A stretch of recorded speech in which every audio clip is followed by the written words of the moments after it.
മർക്കോസ് 11:2. ഒരു കഴുതക്കുട്ടിയെ കെട്ടിയിരിക്കുന്നത് കാണും, അതിനെ അഴിച്ചു കൊണ്ടുവരുവിൻ. യേശുവിൻ്റെ കുരിശുമരണത്തോടടുത്ത സമയം യേശുവിന് ജനം ഹോശന്ന പാടേണ്ടിയതും യേശു യെരുശലേം ദേവാലയത്തിലേക്ക് കഴുതക്കുട്ടിയുടെ പുറത്ത് ചെല്ലേണ്ട സമയം പ്രവചനങ്ങളുടെയും ദൈവിക പദ്ധതികളുടെയും പൂർത്തീകരണത്തിലേക്കും എത്തുന്ന സമയം. യേശു ശിഷ്യന്മാരോട് എതിരെയുള്ള ഗ്രാമത്തിൽ ചെന്ന് കെട്ടിയിരിക്കുന്ന ഒരു കഴുതക്കുട്ടിയെ അഴിച്ചു കൊണ്ടുവരുവാൻ കൽപ്പിച്ചു. ആരും കയറിയിട്ടില്ലാത്ത ഒരു കഴുതക്കുട്ടി. ആ ഗ്രാമത്തിൽ വേറെ എത്രയോ കഴുതക്കുട്ടികൾ ഉണ്ടായിരുന്നായിരിക്കാം. എന്നാൽ യേശുവിന് വേണ്ടിയിരുന്നത് ഇതിനെ ആയിരുന്നു. പോയ ശിഷ്യന്മാർക്ക് വഴിതെറ്റി വേറെ ഏതെങ്കിലും കഴുതക്കുട്ടിയുടെ അടുത്ത് പോയോ? ഇല്ല. എത്തേണ്ടയിടത്ത് അവരെത്തി.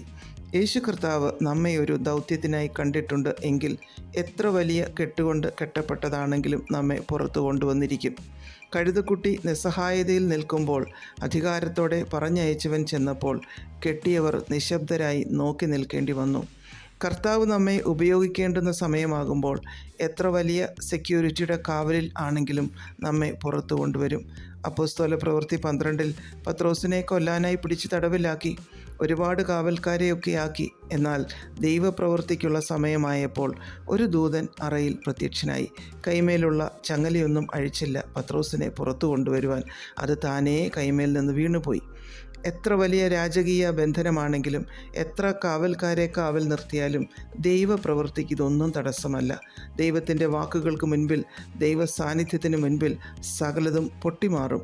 പൈശാചിക കോട്ടകൾ തകരും, അവരുടെ ആശ നശിച്ചു പോകും.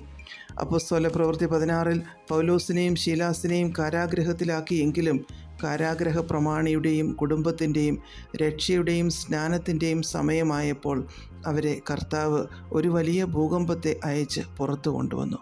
നമ്മുടെയൊക്കെ ജീവിതത്തിൽ ഏതൊക്കെ മേഖലയിൽ, ഏതൊക്കെ രീതിയിൽ, ഏതൊക്കെ വമ്പൻ ശക്തികൾ നമ്മെ ബന്ധിച്ചു നിർത്താൻ ശ്രമിച്ചാലും സാധ്യമല്ല. സമയമാകുമ്പോൾ രക്ഷകൻ തൻ്റെ അധികാരത്തെ അയക്കും.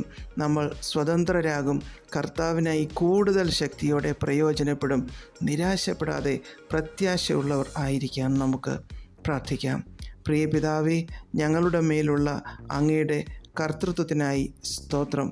യേശു ക്രിസ്തുവിൻ്റെ നാമത്തിൽ ആമേൻ. God bless us all.